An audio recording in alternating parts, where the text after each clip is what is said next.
Leadership that teaches you to depend upon another race is a leadership that will enslave you. Any leadership that teaches you to depend upon another race is a leadership that will enslave you. They gave leadership to our foreparents, and that leadership made them slaves. But we have decided to find a leadership of our own. Not your average nigga, I'm a god out the hood. They can't downplay me, I came up, I'm elevated. I ain't gotta say too much for them to know I'm coming for what's mine. You know they see me in my presence, say they see how I'm coming. Young, but you not just gonna finesse me like you did my peoples. Then back when you said they was emancipated. This ain't that. Your head too big, you feeling yourself. The game wasn't fair, you had the advantage, we wasn't educated. I don't look at you people the same. Nah. Your worst nightmare, my skin tone about them chains. Yeah. Not no circus lion, son, I can't be tamed. You gon' have to kill me, pussy, Toby ain't my name. Y'all still want us think our history started when we were slaves? What? Come on now, talk about them pyramids we made. I was chosen by that man, you know y'all just been running game. The nerve of you acting like...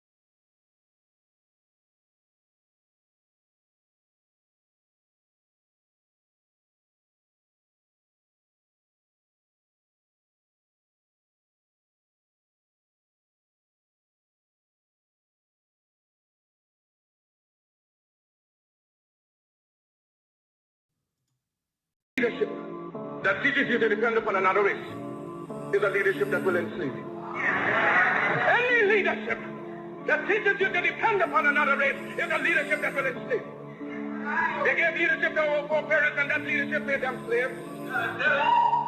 But we have decided to find a leadership of our own. Not your average nigga, I'm a god out the hood. They can't downplay me, I came up, I'm elevated. I ain't gotta say too much for them to know I'm coming for what's mine. You know they see me in my presence, say they see how I'm coming. Young, but you not just gonna finesse me like you did my peoples. Then back when you said they was emancipated. This ain't that. Your head too big, you feeling yourself. The game wasn't fair, you had the advantage, we wasn't educated. I don't look at you people the same. Nah. Your worst nightmare, my skin tone about them chains. Yeah. Not no circus lion, son, I can't be tamed. You gon' have to kill me, pussy, Toby ain't my name. Y'all still want us think our history started when we were slaves? What? Come on now, talk about them pyramids we made. I was chosen by that man, you know y'all just been running game. The nerve of you acting like...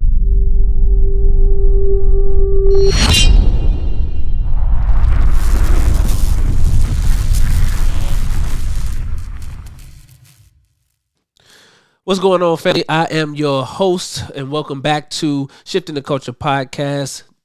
Brother King Cam, and tonight we have a special show with a very special guest lined up for you all tonight, man. We're going to be discussing tech with a good friend of mine.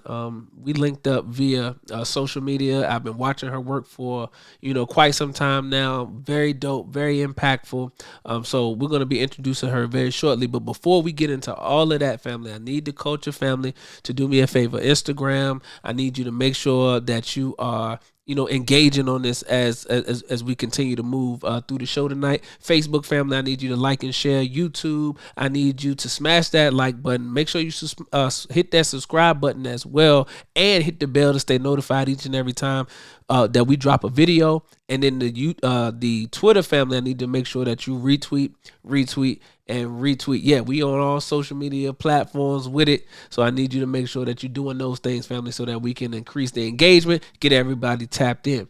Also, I need everybody to slide over to the comments section and let me know what city or state that you're checking in from. I always like to do this because I always want to know who's in the house with us over here at Shifting the Culture. This is the international platform, so people tap in from all over the country as well as outside of the country as well. So it's always dope to have that interaction in the comment section. So please let me know what city and state that you tapped in from.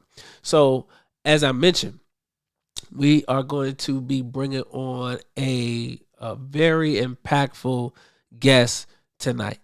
She is a Black woman in tech.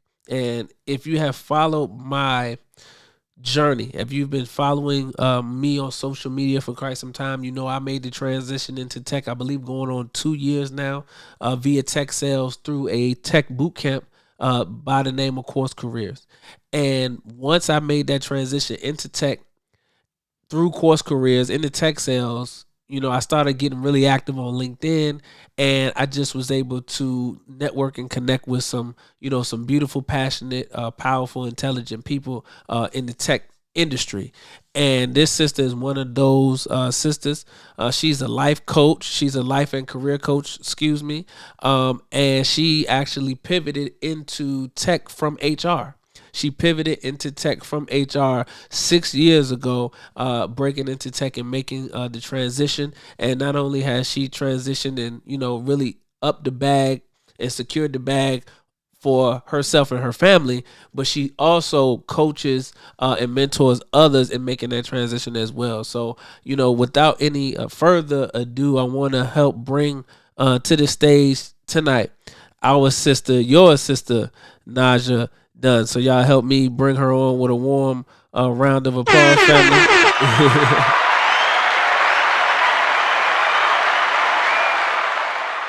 See, and I still don't have my buttons highlighted, so I hit the wrong button sometimes. But it's all good though. So, Sister Naja, how are you doing this evening? I am well. I'm at peace. So I can't complain at all. Oh man, peace is what everybody is trying to get to. We all want to, you know, establish that peace. So we trying to. You're gonna have to give us the secret sauce. Give us the secret recipe. I got it. Yes, ma'am, for sure, for sure, for sure. So again, as I mentioned earlier, man, we are thankful and grateful to have you here on the platform with the Culture family, and to have this shift in the culture conversation with you tonight. As I mentioned in the intro, you know, you transitioned your life into tech about 6 years ago, 6 or 7 years ago now, coming from HR. So could you just talk to the family about making that transition? Yeah, so actually, I was working at HR for about 7 years. Okay, So okay. um I was working at HR. I've done everything from state, government, and private sector. So I've done everything from being an administrative assistant all the way to managing my own HR office. Oh wow. Um, yeah. So I tell people all the time that, HR is the same throughout, like I said, whether you work in state government or private sector, it is the same, it's ran the same. But what I've seen for a very long time is that I was not, I reached like a salary ceiling. Okay. And and it just wasn't, it was working for me at the time because I had my own place. I didn't have a roommate or anything like that. Mhm. I could pay a car note. I wasn't missing any meals. So it took care of me, of course. But anything outside of that, I would have to make extra money in order to take care of that, whether that's debt or if there was something I was saving up for, I would have to find other ways to make extra money. So it took care of my lifestyle, but there was no wiggle room outside of that. Now, was this even when you became when you actually ran your own HR office? Was that still the same happening then too? Yeah, so I found that like the different roles that I played in or I had in HR, they were changing as far as the hierarchy goes, and I was going up the ladder, but my salary was only kind of like pinched up. It wasn't like a great jump, even when I was managing my own HR office. Gotcha. Um, yeah. Okay, well that makes sense. So you reached that salary ceiling. So then, how did you even find out about, you know, getting into the tech industry? And the reason why I ask you that is because, you know, it's interesting to learn and hear other people's perspective on how they, you know, really found out about it, and then how they was able to get in, because it's an industry that's pretty much untapped from our Right. community. You Mhm. know, at least it's not something that's heavily talked about. So Yeah. how was your interest peaked in getting in transitioning into tech? Yeah. So, really by way, the same way that probably 90% of us got into tech was by way of Cyrus, of course. Right, right, Uh, right. Me and Cyrus had already been friends for, I believe, like 4 or 5 years prior to him getting into tech. And so I've seen his transition from doing poetry to doing Christian content to doing relationship content and then over into tech. And Wow. so when he started the tech content, I wasn't interested. What? Yeah, I, you seen I everything else he wasn't. was doing. Yeah. I just said that's great for him. I was happy for him. I loved all the blessings that he received by pivoting over. But I was HR girly, so to be honest, I was not looking for a career transition or anything like that. I wanted more money, but I was not looking to get into tech. And honestly, I'm gonna be completely honest. When I thought of tech, I'm thinking IT, I'm thinking, Mm, electronics, as far as, my Apple products, I'm not thinking tech sales. I'm not thinking of all the different roles that I know of now that are in tech, that you can pivot from pretty much any industry. So I wasn't aware of that. So I was not interested at all. right, right, right, right. Uh, but So, yeah, I was gonna say my turning point, honestly, um, because he was telling me about it, but I was not with it at all. uh, But I ended up losing my father. mm, Um, yes, and then again, having that financial security to back me up if I wanted, like if I had some, like a financial net of safety or whatever, but I didn't have that. So when my father passed away, I had to help pay for his funeral. So I had to make other sacrifices in order to help do that. wow. And I just told myself I never wanted to be in that position again where I have to sacrifice paying things in order to fund burying a parent. Right, right, right, right. Well, we certainly, are sorry to hear that. Yeah, And the culture family is definitely keeping the family in prayers, because that's a continuous thing. Um, absolutely. but so you are now thinking, okay, I got to figure out how I'm going to up the bag, because I don't want to ever be in this situation again. So, what was the conversation like? Where was it a conversation that you and Cyrus had, or was it some piece of content that he put out that was like, you know what, I need to go ahead and see what this is about? So the crazy thing is, I know that he went through careers and he kept talking about course careers. And he was like, okay, this is another form if you're not trying to, go into sales engineering and things of that nature. You can take course careers as, SDR and things of that nature. And we was talking back and forth, and I was like, asking what about it and all that stuff like that. And I did what everybody else does. You go through a rabbit hole and you start Yeah, watching informational videos on yeah. tech sales, that nature. And I saw that it was a 14-day money back guarantee. So I was like, well, if I try it out and I don't like it, I can get my Get your money money back. back. Yes. That's the biggest thing So right there. Well, if I can get that money back, I'm good. yeah, so but I tried it for the 14 days, and honestly, I went past those 14 days and I forgot. I forgot about the trial period. It was just so easygoing. Right, It was easy for me. It was at your own pace. So no, you didn't have to clock in for a class at a certain time or anything like that. right, right, right. Um, so it gave me flexibility while one, I'm working in HR, I'm grieving the loss of a parent, Mhm. and I'm also trying to do a career transition. So it was flexible enough for me. Yes, ma'am. Yes, ma'am. Mhm. So, what was it about course careers? Obviously, outside of the fact that it was self paced, it was pretty much self explanatory. Mhm. And it just flowed. Those are the things that really just kept you engaged as you went Yeah. through course careers. Yeah, absolutely. And I tell my clients all the time that another thing is just having that community. They have the community on Discord, other people who are Yep. transitioning in. And then also, it was the cheapest route. So I feel like you make your money back. If you land a job in tech, you make your money back within the first 2 weeks of working, in tech. So the Absolutely. $500, like, I'm gonna get it back 100 times that. So I'm not really worried about that. For me, it was going to work. So yeah. So I tell my clients all the time that Course Careers definitely does a great job at giving you all the basic information that you need in order to take that into interviews and things of that nature to show up as an SDR, even though you don't have any direct experience. But again, you have community of people that you can lean on, and that you can encourage, and they can encourage you as well. So you don't feel like you're alone.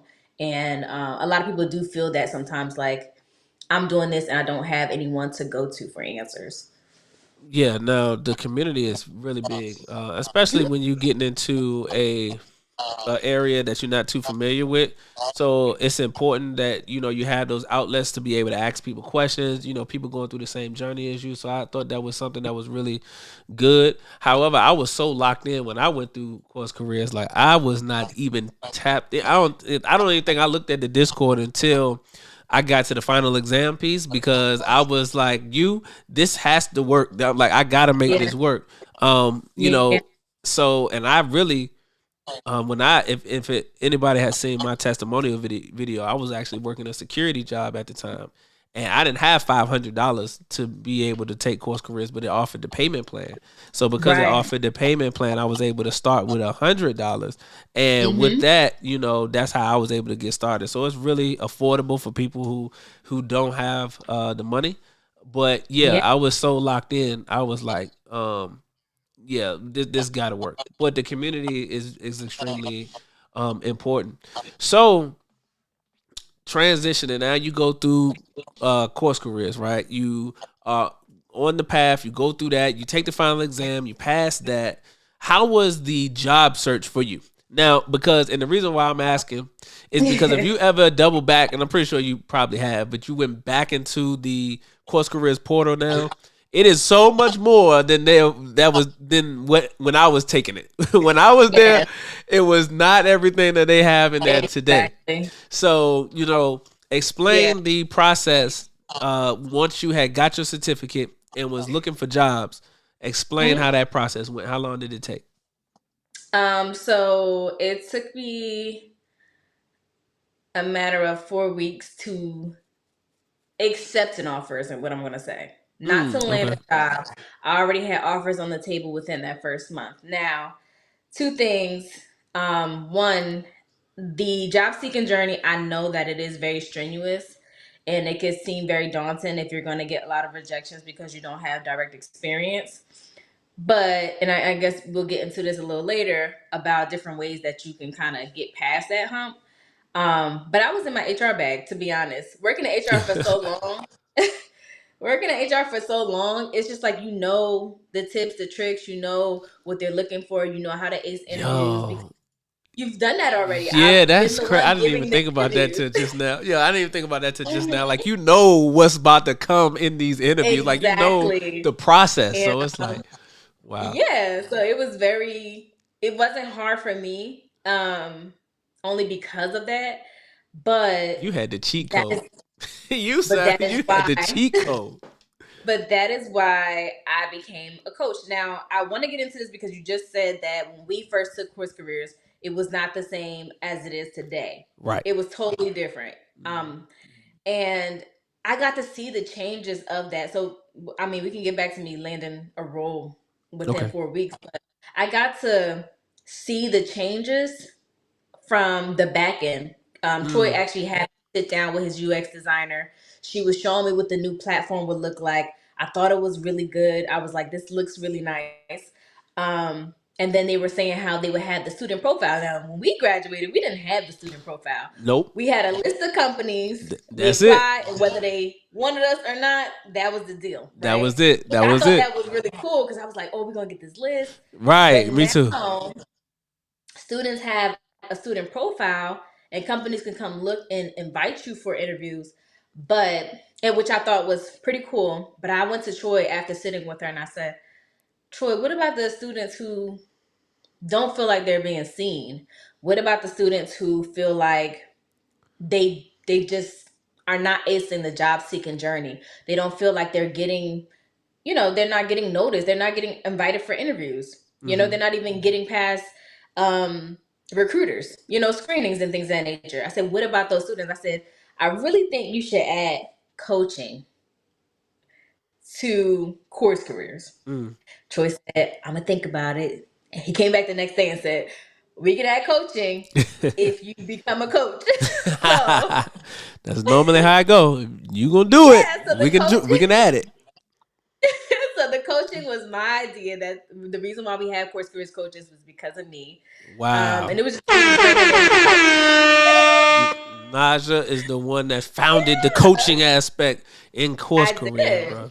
For real. And and it was just me being in my life coach bag at the time. I was just like, you need coaches. I wasn't really thinking like, oh, this is a way for me to do anything or anything like that. But yes, I brought it to him. The next day he said cool, and then he opened it up to people who also had landed jobs in tech. And so that was the start of it. I don't know what the requirements now is to be a coach because he has a lot of coaches, but that was the start of it. But yeah, so I landed my first role in fintech. So I ended up utilizing. I tell my clients, you can do this. If you're not completely done with the industry that you're coming from, you can utilize that to get your foot in the door in a tech company that services that industry. Right. Good point. Good point.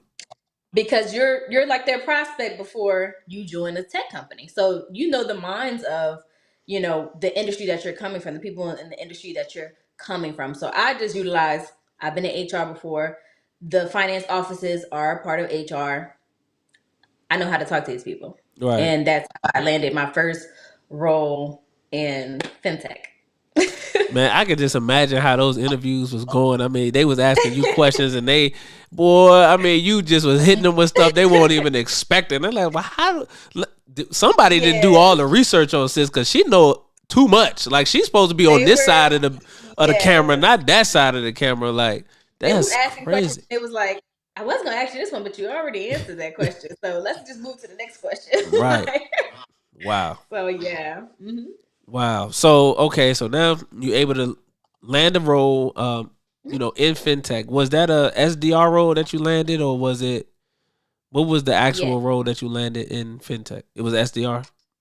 Yep, it was sales development rep. Yep. Mm-hmm. Okay. So talk about wrapping your mind around the fact that you could actually enter a industry at an entry level and actually make a decent salary at entry level.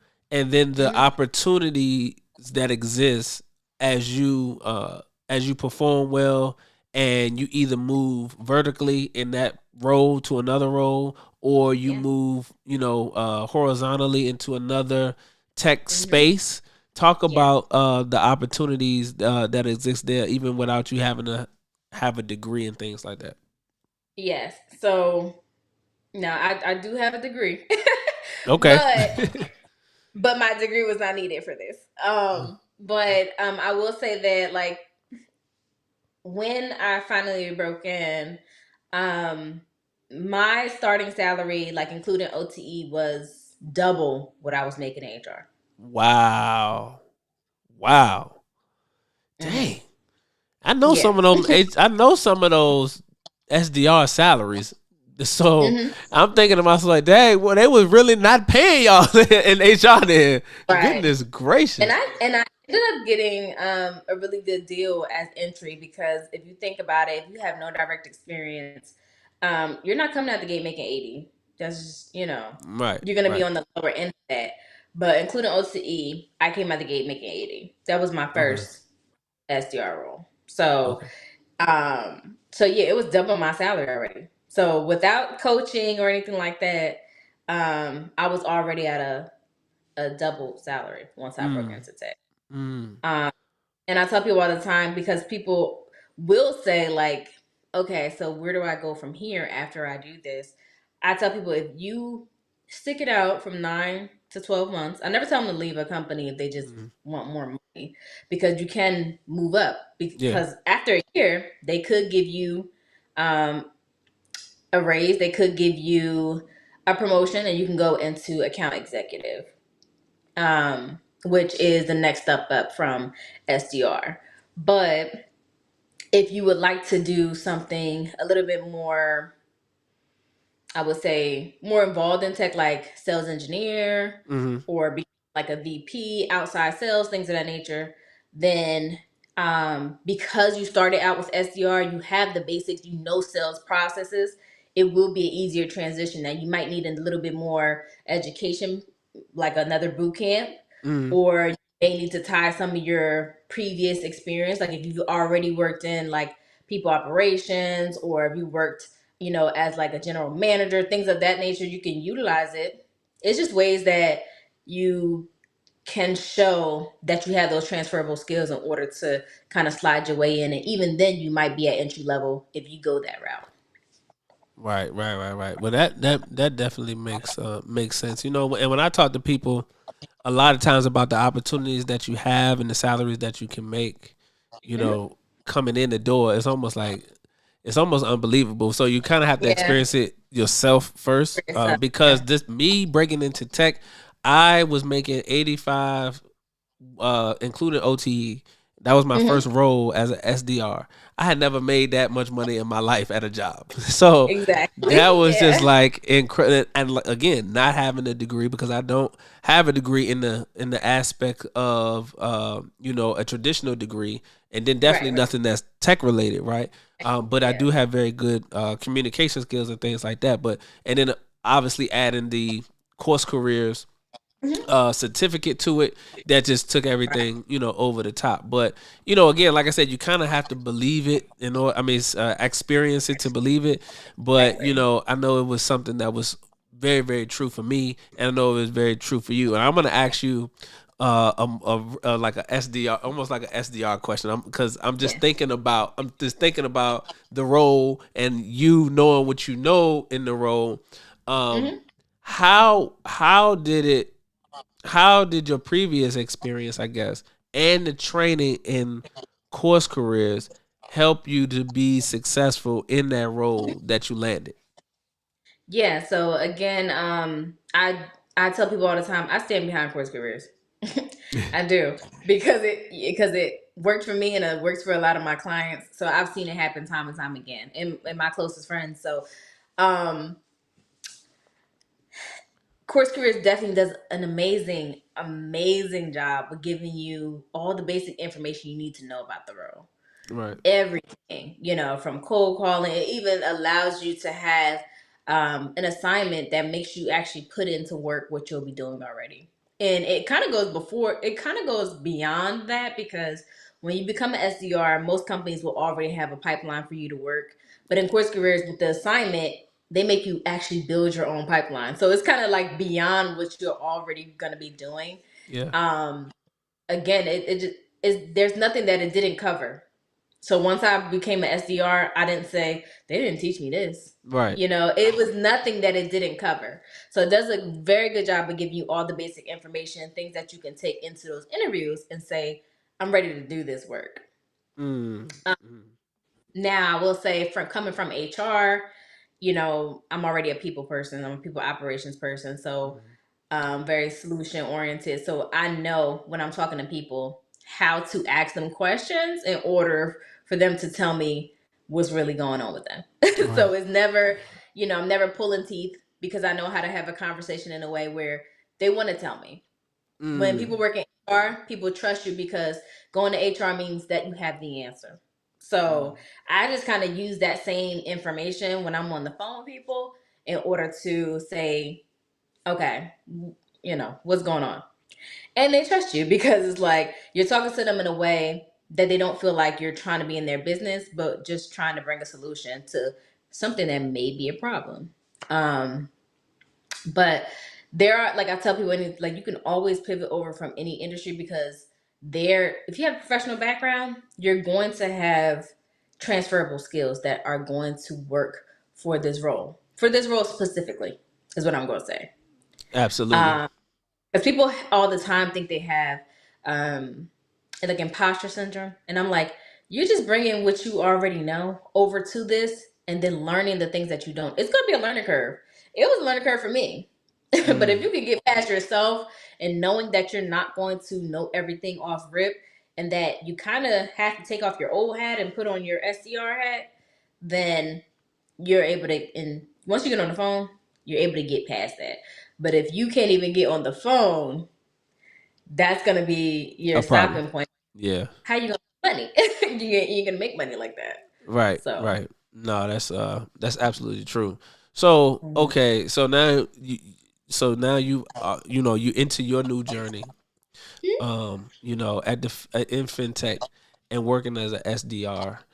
And I it's funny because one of the things I want to ask you is really about the customer profile, and this is just a real like business Yeah. oriented type of question, but I'm just curious to know.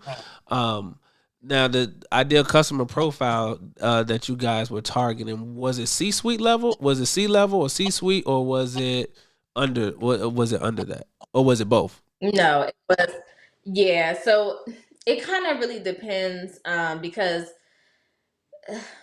for the company that I worked for, we had a software that did automatic payments, automatic invoicing. Hmm. But sometimes when you're talking to a CEO or a CFO, um, they don't really touch that part of it. Hmm. And so they may pass you to their controller, which is the Okay. person that pretty much puts in all of their technical stuff. Like, okay, if we're using new software, that's what they do. Okay.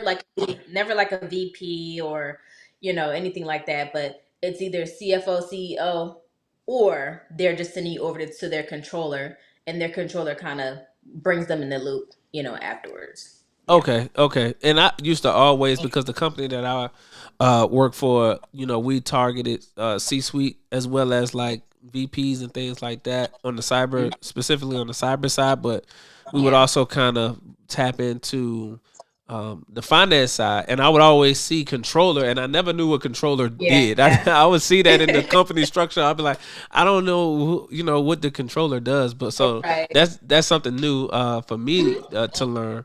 So, Yeah. so understanding that, man, that's just so powerful.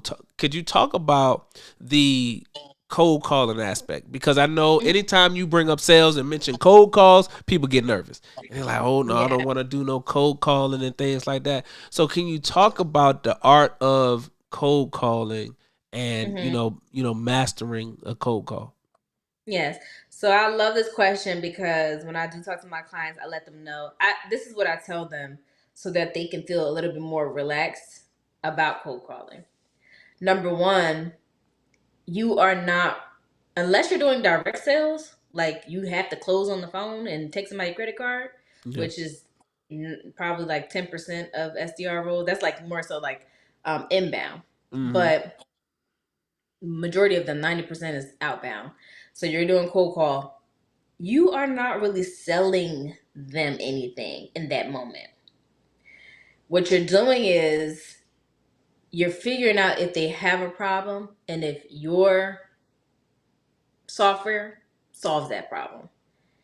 So your best friend is to ask them questions, qualifying questions. Right. And not in a way like, oh, what do you have going on? What you doing? What you doing? Not like that, but Yeah. more so, you know, if whenever they give you like an objection or whatever like that, it's always a question after that. You never leave it at that. So they say, you do your intro, Mm-hmm.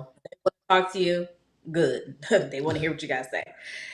You can ask them a question based on whatever your services are. Like Mm-hmm. say you work in fintech and you have a a finance software, and you go, have you guys been looking into automatic payments or invoicing? Mm-hmm. And they go, oh, I've been looking into it. And you ask them, oh, what are you using right now? Like, how do you do that process right now since you don't have anything? And they go, oh, Sally from Old 1986 been school. working Yeah. here. Yeah, and she does this and that.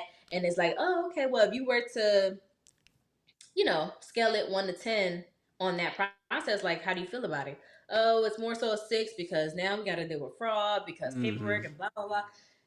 It's just a conversation, right? You ask them questions. Oh, okay, well, we'll make that process better. Or, if they have something already, what do they do? Even if you know what, because you're supposed to be searching your competitors too, right? Yep, So that's even true. though, so even though you might know what what they're using, act like you don't know. Ask them, oh, what does that do? And they go, oh, it does this and that. Oh, does it do this too? No, it doesn't do that. I would like that to be something as an addition, but they don't offer that. You Mm, finding loopholes right there. Like, oh, okay, what don't they have? Now, if your company does that, that's a sure way to say, hey, my company does X, Y, and Z. Would you like to compare oranges to apples, just in case you feel like you may be missing something? No strings attached. I'm not trying to marry you. I'm not trying to marry you. And they normally laugh at that. I'm not trying to marry you or anything like that. If you like the product, good. If you don't, cool. Because for me and where I worked, as long as I set the meeting and they showed up to that meeting on that day, I was I good got to go. commission. I got Yeah, I commission. was Yeah. good to go. Now my AE or VP would have to convince them to buy the product, and that's how they got commission. Right. But my job was to make them show up. So that's why I say, hey, if you like it, cool. If you don't, okay. But if they It's don't all have good. anything going on, then I'm just inviting them. I say, hey, look, this is what I want to do for you, because it sounds like you got a lot going on over there. I want to set you up with my VP or my AE. They got openings next Wednesday at this time. Would you like to just see a free demo? You say free, of course the demo's free, but again, you say the word free, now people thinking, oh, I'm getting a good deal. Yep. They say yes, they show up, you get commission. Your job is to book meetings. That's That's it. it. That's it. That's That's it. it. That's it. No, That's that's real. it. So No, that's yeah. real. That's real. So I wanna pivot the conversation to the job market, and I want to kind of tap into Mhm. your HR mindset. And I think, just going off of my experience, I just believe when I was first coming out of course careers, looking for a job, looking for a role, I was going hard for 30 days, and going hard, I'm talking about, 4 or 5 apps a day type of thing. Yeah. And I did get a lot of momentum, and I was able to land a role within those first 30 days of applying. So, but now it seems like there's been a shift in the Mhm. market. It seems like I mean, I talked to a lot of other people who, have graduated course careers and things like that. And, they may be looking for something else. And it's just like, it's just super difficult, right? So could you speak to the current job market, Mhm. in the tech industry, especially around tech sales? Yes. And this is what I do. This is what I do when I do coaching. Because I don't just do coaching, but this is what sets me apart from other coaches, is that I'm not just coaching you, giving you encouragement and saying, you got this, let's go and apply. Mhm. I revamp their resumes. I revamp their LinkedIn. I do mock interviews with them. Mm. And I also help them find roles that more so align with Th- their experience so that they can get in there easier. And when people come to me, recruiters and things of that nature, hey, do you know anybody who's looking for this? Oh, I send it to my clients first because I want them to land jobs. You Absolutely. know, so I tell them all the time, I study the market because I do career coaching. I can't Yeah. tell you, hey, I'm going to revamp this, do this, all that stuff, prepare you for this, when I know that the market is crap. Yeah. There was a really steep shift, and I would say only because the tech industry is being a little bit more saturated now. Yeah. And so I would say that there is a shift, but it works if you work it. I tell people all the time, like, you're gonna get a lot of no's, but you don't need 100 yeses. You need Just just need about one. three. Okay. I'm talking about one. I really like one. Yeah. You only really need one because you want to get your foot in the door. You just want to get the experience. Hmm. The tech industry is one of those industries that if you move to another company after a year, they're not going to be like, oh, you only worked there a year. They're going to be like, this person got experience. Let's get them moving. They already know this. Let's get them in and do the job. Right. So, but I would say that the market did change. But I found that people are also not putting in the work. They're Hmm. not doing the job to get the job. They're afraid to DM recruiters or hiring managers and ask for 20 minutes of their time for a role that is open already. They're afraid to mass apply. Some people say don't mass apply. Some people say mass apply. I say either way, you get them applications in, somebody gonna say yes. Right. You know. Um, and then I've even had people cold call the recruiter, cold call the hiring manager. Uh huh. So it depends on how hungry you are. That's a point. I helped, and a lot of people know this story because he's been on Anthony O'Neill show and Texas is New Black. Oh wow. But Okay. Sebastian, Oh, I know. I seen his interview. I think I seen his interview. Yes, I helped him land his first tech role. And, and I ain't gonna lie, me and Sebastian are really good friends now. Uh huh. And I'm glad he got to do that because when I was talking to him, he was so intrigued, like, oh, you was on Tech is New Black, you was on Anthony O'Neill. I want to do that too. He was like, I'm gonna manifest, I'm gonna do this. Like I'm gonna Yeah. and I believe in him because Sebastian is just he is amazing to be how young he is, you know? hmm And he did get on my nerves throughout the process. I worked with him throughout the process, and he literally did everything with me: the coaching call, the resume, the LinkedIn mock interview. And afterwards, Sebastian would hit me up every day. Like, I filled out this many applications. I cold called this many managers. I'm about to go to their. I'm about to go to the site and walk. Like he literally went to Zoom Info, Like the physical location. the physical location. Okay, and so it really depends on how much drive you have. There's no way that he worked at a pizza place and Chick-fil-A and Mm. got him a tech job and one of the higher salaries. And there were and he had other offers. He had an offer. I said, take it. He said, Miss Dunn, and I hate when he say Miss Dunn because I'm like, I'm not old. But he's like, Miss Dunn, I'm not taking it because I feel like I can get more. And I'm like, hey, you 18, you just graduated high school.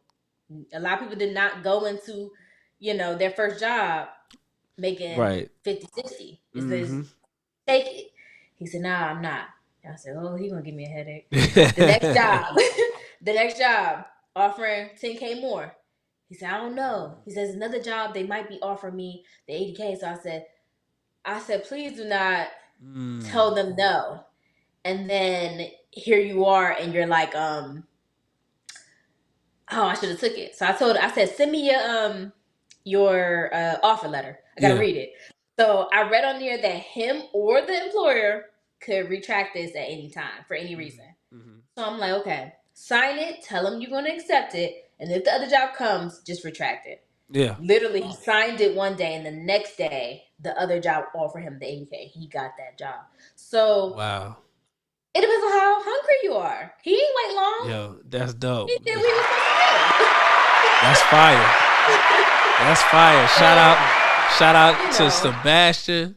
Shout out to Miss Dunn and her coaching and consistency. Yo, that's a crazy story. Yo, that's dope. yeah. So it works if you work it. I just feel like some people are lazy and they want it to fall in their lap. Mm. But you gotta use what you have and use your resources too. You just never know. No, that's so true. And talk about now your your coaching because you talked about your clients and the relationships you have with recruiters and things like that. Oh, so two questions. So talk about your coaching now and where you are now in your tech journey. And then the Mm-hmm. second question is, why didn't you go into HR? Why didn't you go into tech recruiting? Because I've talked to other tech recruiters. I've had them on the show, and Mm-hmm. it just seemed like that would be a seamless transition for you. Obviously, coming from HR background, anyway. So yeah, why didn't you look for a tech HR or a tech recruiter role? Uh-huh. So I did. Okay. So when I graduated course careers, I said to myself, eh, yeah, I could do SDR work or I can go into recruiting because I already did recruiting in state government, private sector. Right. But I went and I wanted to work for this one company, and they ended up making it seem like you're gonna be at the very, very bottom, working Mm. your way up. And they said you have an extensive background, like your background is amazing. So why would you start at the bottom? hmm And in my mind, I'm like, well, I started at the bottom in HR. So Right. I wasn't really like, taken aback from them saying that, oh, you might have to start from the bottom. So it was just this back and forth thing about like, I don't know, like I don't it's almost like they wanted somebody who didn't care to like it's like somebody who just graduated or something. I don't know. hmm So it was a lot of back and forth and I had other offers on the table. So I'm like, I don't got time to Okay. be going back. So either y'all want somebody who has this great background or y'all don't. Like I'm Yeah. just not about to do it. Um So I did go for that first, but it was a headache. So I'll say, you know what, whatever, it is what it is. And I'm sorry, what was the other question? You said The tech other recruiting. question, yeah, because we talked about the applying to Oh, be the a tech coaching. recruiter, but yeah, but Yeah. coaching and where you are in your in your tech Mhm. journey Yeah. currently. Yeah. So Are you doing I more? Are you doing more SDR work? Are you doing more coaching work, clients, mm. things like that? So I actually right after working in fintech, I ended up moving over into security tech sales, Mm-hmm. and but it was more inbound, and it didn't give me the challenge that outbound kind of gives you. You know, the structure is a lot different. It's direct sales, so you have to, Close. yeah, on the phone and stuff like that. And um, I didn't. I thought it was more customer service like. I didn't like it. Mm-hmm. Um, and prior to me being in HR for all those years, um, all through college and at the end of high school, I did a lot of CSR work. So I've worked for so many call centers, and I was just like, this kind of feels like that. I didn't like it. Boy, I got so call center engrams over here. Good you God know, Almighty. I did it for a while, and I would say this: no matter what company I've worked for, my business, the career coaching, has been booming since I got in tech. Wow. So, so at the current moment, I am just servicing the tech community. So I'm Mm-hmm. still part of the tech community, but I'm servicing in the coaching aspect. And Okay. I love that. I love that because it allows me to do what I really want to do. Because no matter, I tell people all the time, like, yeah, you can go into SDR work, but it's rewarding, but it's no different than having another job. You still have to do work because people Right. think that when you get in, it's going to be easy peasy. You still have to hustle and bustle and things of that nature. But I love working with people. Hence why Mm-hmm. I was in HR. I didn't want to leave HR. I love people operations. Yeah. So I love being the person that people come to and like, hey, what's the answer to this? How do I get this? What's can we move forward from this? What's the strategy? I like that. So me doing my business and helping people land jobs in tech is the most rewarding. Like literally I would work the SDR role, get off work, and have like 3 clients a night.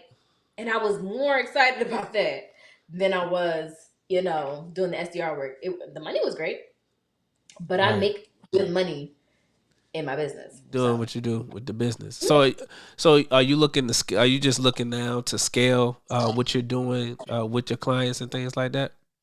absolutely. So I wanna move more into holding their hands and getting them more access to more recruiters, access to more hiring managers, and more roles because sometimes people don't even know what roles to look for.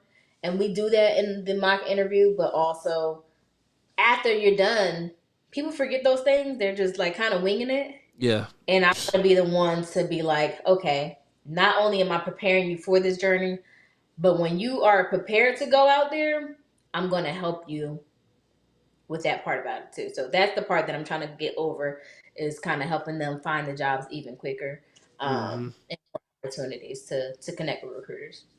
Absolutely. That's really dope. That's really dope.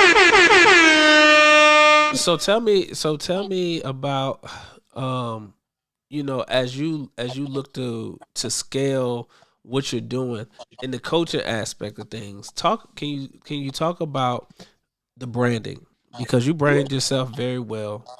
Um, as a career coach and a black woman in tech. So just talk about the branding aspect and why that's extremely important.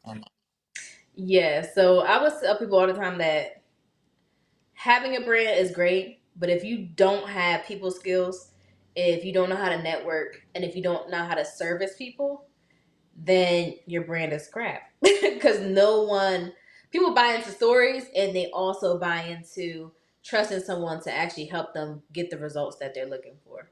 Mm-hmm. And so, honestly, all of the things that I've done, podcasts, all the things that I've done with coaching, everything that I've done with helping course careers on that side, it's because it worked for me, and I believed so heavily, like, that I wanted other people to see that it could work for them too. So, and when people see that passion and it's like, she's really genuine with, like, sometimes people get on the call with me and they're like flustered and they're like talking all fast. I'm like, relax. I'm a regular person, okay? I'm not this, whatever you're thinking from LinkedIn. Yeah. I'm still Naja.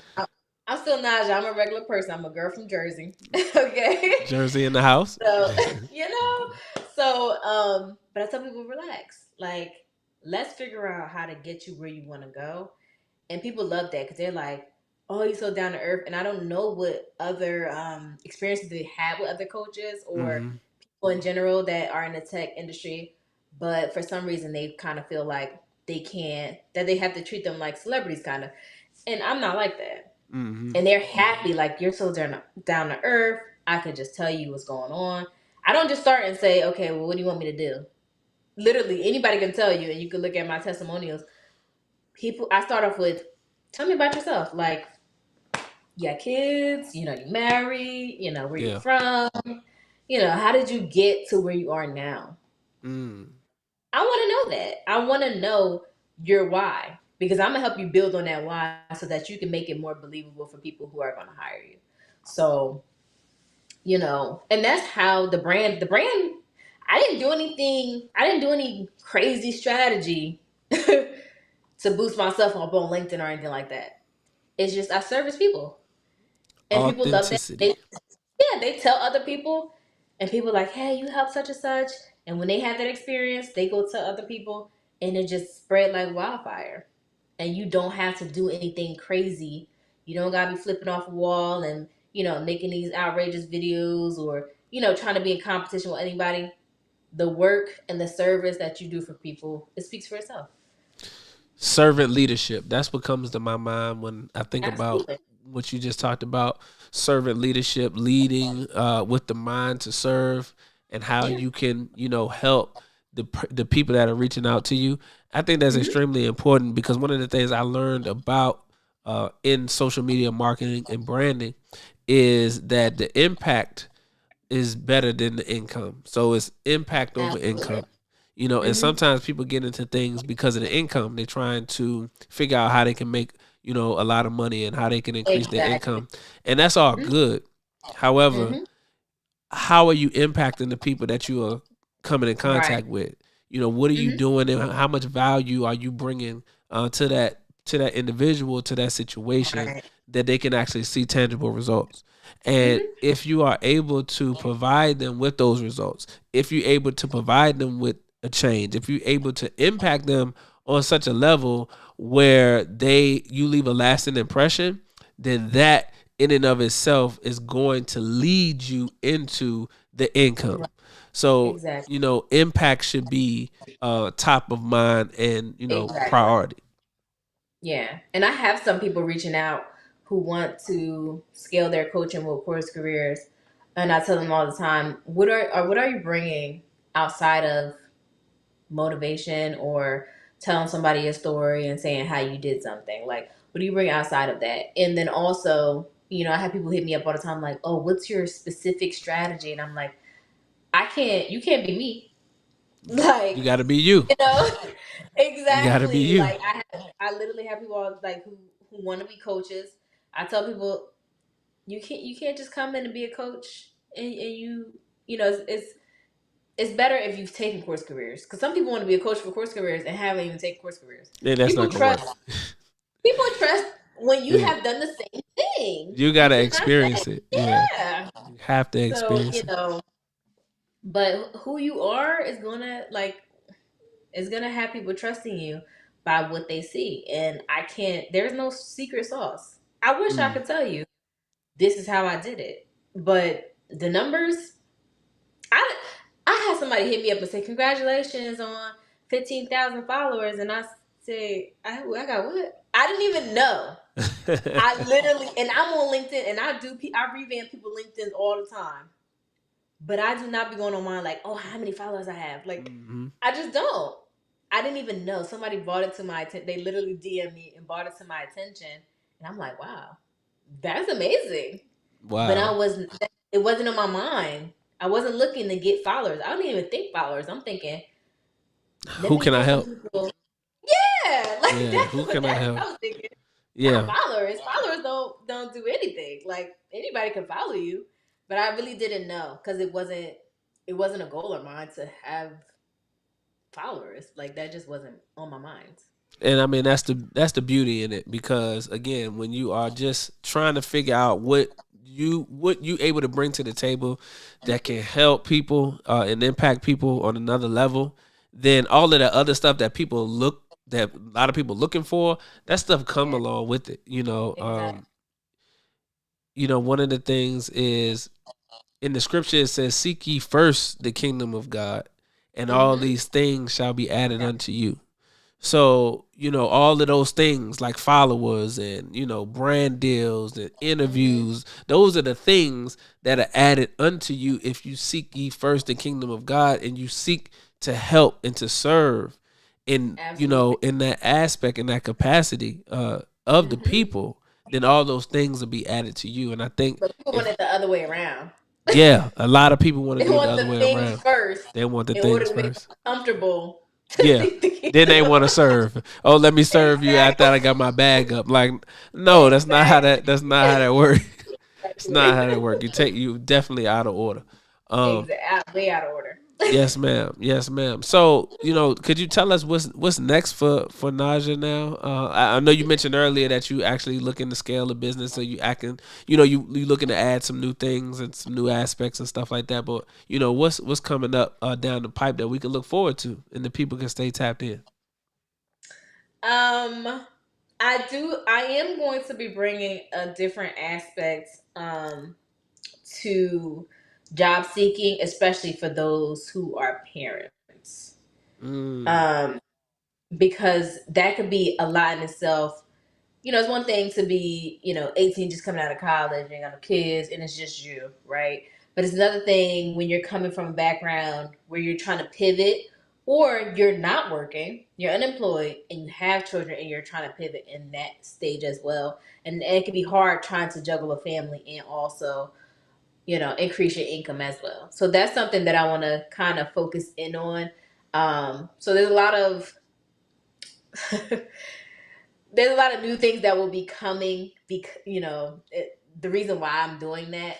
So I don't want to say right now, but mm-hmm, that's something that I will be focusing on in the future because I've seen a lot of that. I've come across a lot of moms and even fathers who are either unemployed or employed trying to pivot, but mm-hmm, they also got to make time to do a boot camp and still they have families. mm-hmm. It's hard that. It's like, how do you find time? And so I'm gonna try to figure out a strategy for parents to pivot over. Time management. Time Yeah. management is key, for sure. Mhm. Yeah. When it comes to that, real heavy. So, and you find that, man, I've had people reach out to me, and talking about, the market trying to shift and transition. How many people do you talk to that are looking to get in the tech industry or come out of course careers? Because obviously, and I don't know if you was in there at this time. I know when I was in course careers, there was the only thing you could take was tech sales. That was the only course that Yeah. they offered. There was nothing else. Now Yeah. they have IT, they have UX design, AE, they got UX. right, all of They got those. HR. Oh, see, wow, see, they what Troy getting to it, just adding new stuff to it, adding new stuff to it. So that's really dope. So do you also service people that are not coming in for sales? That are people that are IT and things like that as well. Yes. So, and it's only because the strategies that I use for tech sales can be applied to any industry, Industry. and I don't only help people, even though I service course careers mainly. I don't only service course career students. So I Mm. have people that are just on LinkedIn.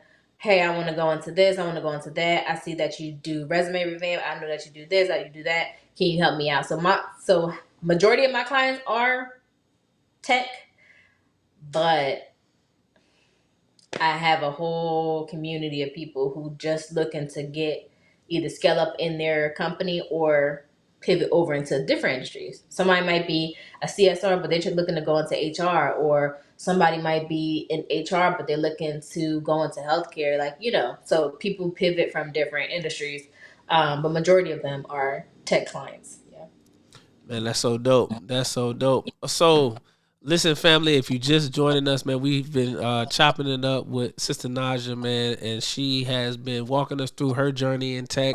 You know how she transitioned out of HR into the tech industry, getting into fintech, and now, as a life coach and career coach, assisting and impacting many people on their tech journey. So it's been a really, really powerful conversation, man. We touched on a lot of different things. I need you who are on Facebook, YouTube, I need you to like, share, subscribe, smash that like button, hit the bell so you can stay notified every time that we drop a video. And then for the Twitter family, I need you to retweet, and Instagram family, I need you to make sure that you're in the comment section. And those who are also going to be in the comments, let me know what city and state that you tuned in from.